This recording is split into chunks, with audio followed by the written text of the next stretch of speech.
When do you plan on leaving your parents' home? It's about time you grew up. My husband barged into my family home, his voice laced with anger.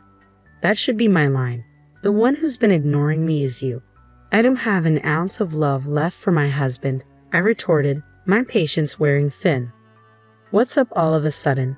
After ignoring me for so long, he spat out, his face flushed with frustration. Since when did my wife get so cheeky? Don't get too carried away just because you're at your parents' house, he continued, his tone growing more crude by the moment. Surprised by his harsh words, I fell silent, taken aback by the sudden confrontation. You really are an idiot. Well, I'll let it slide this time, so hurry up and come home, he demanded, his exasperation evident in his voice. Despite his words, I had no intention of returning home. Don't misunderstand, our marital life is over, I declared defiantly, my resolve unwavering. What do you mean by that? You haven't heard anything from your mother-in-law. Well, let me tell you, he pressed, confusion evident in his tone. With a defiant smile, I revealed the truth to him. Jackson and I were married 2 years ago. We were both sales representatives at an electrical parts manufacturer in the same batch. We often went for drinks after work. Before we started dating, my husband would often say such things, and I felt the same way. That's probably why we were naturally drawn to each other and started dating. We didn't interfere with each other or act overly sweet, but he was someone I thought I could spend my life with. A year into our relationship, he proposed. Of course, I said yes. 3 months after the proposal, we got married, rented an apartment near our workplace, and began our life as newlyweds. I had no intention of having children just yet, so I didn't quit my job. Despite our marriage, my husband often neglected his responsibilities at home. I'm going out for a bit again. You should help with the cleaning once in a while, he would say, leaving me to manage everything alone. It saddened me that he didn't contribute more, but I tried not to dwell on it, believing it was just the role of a wife. However, as time passed, his absences grew more frequent, leaving me feeling neglected and unloved. One night, he returned home late, offering no explanation for his absence. Who were you drinking with? You were out quite late, I questioned, but he ignored me, retreating to the living room without a word. I knew better than to press him when he was in a foul mood, so I left him alone, hoping he would return to his usual self by morning. But the next morning, as I prepared breakfast, he showed no signs of remorse or explanation for his behavior. Good morning. Anything wrong yesterday? He asked casually, as if nothing had happened the night before. I attempted to engage in conversation with him as usual, but he merely cast a glance in my direction before wordlessly retrieving a bottle of water from the refrigerator and exiting the living room. His demeanor seemed off, unlike his usual post-sleep mood improvement. It was an unprecedented behavior that left me genuinely puzzled. 2 days passed with him not uttering a word to me. His prolonged silence hinted at a deep-seated frustration or anger. Uncertain of how to proceed, I opted to refrain from pushing him and chose not to initiate any conversations, hoping time would provide clarity. However, his mood remained unchanged, leaving me increasingly worried. This prolonged silence was uncharacteristic of our relationship, and I feared it signaled a rupture that might be irreparable. Desperate to communicate with him, I attempted various methods from messages to notes, all of which were met with disregard. Faced with dwindling options, I resorted to a drastic measure, omitting dinner preparation. It was a deliberate move, hoping it would compel him to address the situation. Yet even then, his departure from the house was marked by silence, leaving me stunned and questioning the depth of our marriage's hollowness. His absence that night left me in solitude, contemplating the state of our relationship. The following morning, as I speculated on his whereabouts, I discovered a note on the table, bearing words dripping with disdain, "Do not slack off your duties as a wife." The audacity of his message, delivered amidst his prolonged silence, incited a wave of indignation within me. How could he expect adherence to marital responsibilities when he refused to engage in meaningful communication? The realization dawned that we hadn't shared a proper conversation in over a month, highlighting the chasm that had developed between us. As I laid eyes on the note, a surge of anger towards my husband erupted within me. I can't deal with this anymore. I can't bear it anymore. I'm going back to my parents' house, I muttered to myself, overwhelmed by the suffocating silence that had enveloped our relationship.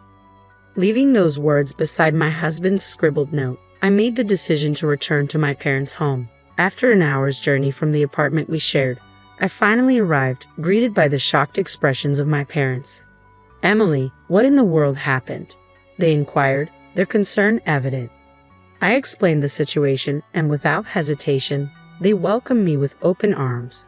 Their kindness provided solace, offering a safe space where I could freely discuss my struggles. "Thank you. I think I'll stay here for a while and observe how things go with my husband," I expressed, grateful for their unwavering support. Back at our shared apartment, the anticipated communication from my husband never came. His silence spoke volumes, leaving me resolute in my decision to maintain distance until he made an effort to reach out. Days turned into weeks, and still, there was no word from him. I grew accustomed to his absence, focusing on rebuilding my own life. Half a year passed, and just as I was about to step out for some shopping, I opened the front door to find my husband standing there, his expression stern and determined. "Why are you here?" I blurted out, momentarily forgetting his existence. As he stood in silence, I braced myself for whatever he had to say, but to my surprise, he remained wordless, his glare speaking volumes. Realizing he was still playing his silent game, I felt a wave of frustration wash over me. I have nothing to say to him, I thought, wishing he would just leave. With that in mind, I attempted to leave for the store, but he silently moved to enter the house, further prolonging our silent standoff. "What? Wait, what are you doing? Stop." I hurriedly tried to prevent him from entering, but he simply regarded me with a perplexed expression, as if unable to comprehend my actions. "Don't just barge into someone's house. I'll call the police," I blurted out in a mix of frustration and alarm, but my husband's reaction was far from what I expected. He smirked, a gesture I hadn't seen from him in a long time, his voice now low and icy. "You've become quite cheeky for a wife," he remarked coldly, his words cutting through the tension. "Cheeky? You're the one who's been ignoring me all this time. I'm not pleased with you suddenly showing up," I retorted, feeling the weight of his accusations bearing down on me. "Since when did you get so high and mighty? Don't let staying at your parents' house go to your head," he continued, his tone growing increasingly hostile. It was jarring to hear him speak so rudely, and I struggled to comprehend his sudden change in demeanor. As he continued to berate me, I felt a surge of anger rising within me. "All right, I've got something to say too. Why should I take the blame? This whole thing started because you decided to ignore me," I countered, my frustration reaching its peak. "Ha! Why are you so mad? Calm down, okay? I'm willing to forgive you now. Just come back home," he declared, his arrogance palpable. How can he act so high and mighty? I thought, incredulous at his audacity. "Forgive me? I don't need your forgiveness. To me, you're nothing more than a stranger now," I stated firmly, shocked by my own boldness. He looked utterly bewildered by my assertion. "A stranger? What are you talking about?" He spluttered in disbelief, his face flushing with anger once more. "Stop talking nonsense. You've been living leisurely at your parents' place for 6 months. Has it made you lose your mind? We're married, aren't we?" he protested vehemently. "If we're married, why didn't you bother to talk things out? You ignored me because you had issues with me, didn't you?" I shot back, refusing to back down. "Don't make assumptions. I never said any such thing. Pack your things now, we're going home," he commanded, his tone brooking no argument. "I've reached my limit. Why do I have to put up with this man's nonsense? He's so clueless about what's happened during these 6 months," I thought, growing increasingly frustrated by his refusal to acknowledge my perspective. "You're shouting and yelling, but do you know anything at all?" I challenged him, determined to make him see reason. "What do you mean, anything?" he demanded, his confusion evident. "Did you hear nothing from your mother?" I asked pointedly, ready to confront him with the truth. "I didn't hear anything. What are you talking about?" he questioned, his confusion apparent. "Really? You don't know a thing, huh? Let me enlighten you. Your mother brought over the divorce papers. They had your signature, and since I no longer wanted to be with you either, I signed them too," I explained, feeling a mix of relief and bitterness as I recounted the events. A month after I moved back into my parents' house, I received a call from his mother. She asked me to meet her at a nearby cafe. There she handed me a set of divorce papers bearing my husband's signature. I continued, recalling the unexpected turn of events. What does this mean?" he asked, his tone uncertain. "What does it mean? I heard from Jackson that you haven't come home, and you're not even communicating properly anymore," I replied, his mother's cold gaze mirroring his usual demeanor towards me. "So, Jackson asked you to give me these divorce papers?" I clarified, a surge of joy filling me at the thought of finally being free from my husband's neglect. Oh yes, he did, she confirmed, her response affirming my newfound liberation. Understood. Then I'll sign the papers for the divorce, I stated firmly, eager to move forward with the dissolution of our failed marriage. The moment I received the signed divorce papers, I wasted no time in filing them at the family court, signaling the definitive end of our relationship. But as I made it clear to my ex-husband that we were divorced, his reaction was unexpected. No, that's not what it is.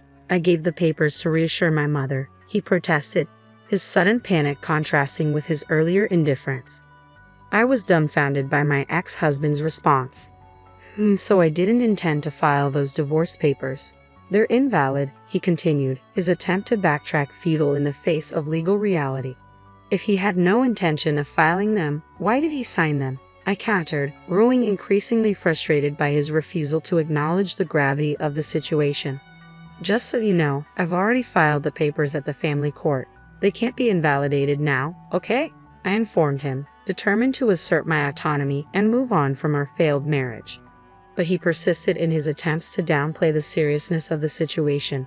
You think just apologizing to the family court will take care of everything, huh? I'm willing to do it with you. You realize it'll be a real hassle if we go through with the divorce, right? He argued, his selfishness and refusal to accept reality exasperating me beyond measure. You know what? You're only thinking about yourself. We can't just pretend the divorce didn't happen, I retorted, refusing to entertain his delusions any longer. And I won't have any issues even if I split from you.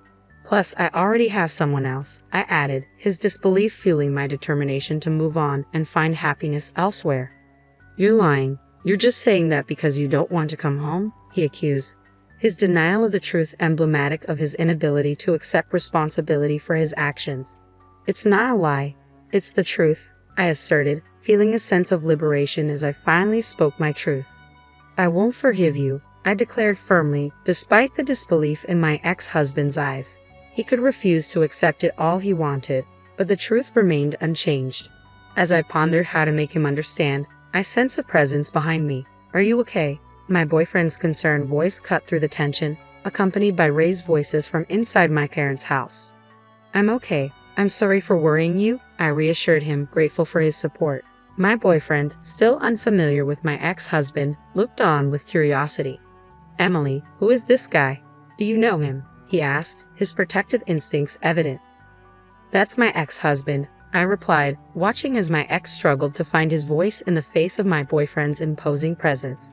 Nice to meet you, my boyfriend greeted him, but my ex's response was noticeably uneasy. What exactly does your ex-husband want? Is he bothering you? My boyfriend questioned, his gaze unwavering. No, I'm not doing anything, my ex stammered, retreating from the confrontation.